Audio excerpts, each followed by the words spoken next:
গ্যাসোলিনের দাম যে বাড়তে শুরু করেছে, আপনারা যারা গাড়ি চালান তারা ইতিমধ্যে সেটি টের পেয়ে গেছেন।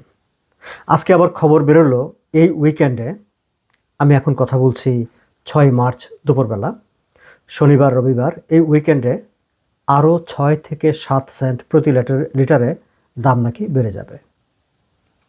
শনিবারেই 6 থেকে 7 সেন্ট পার লিটারে বেড়ে যাবে বলে কানাডার পত্রিকাগুলো খবর দিচ্ছে বিশ্লেষকদের উদ্ধৃতি দিয়ে।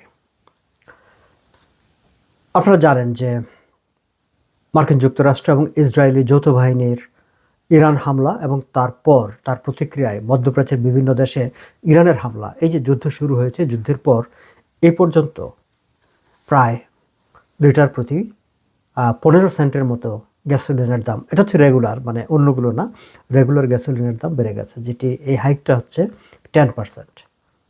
সামনের দিনগুলোতে আরও বাড়বে বলে আশঙ্কা করা হচ্ছে।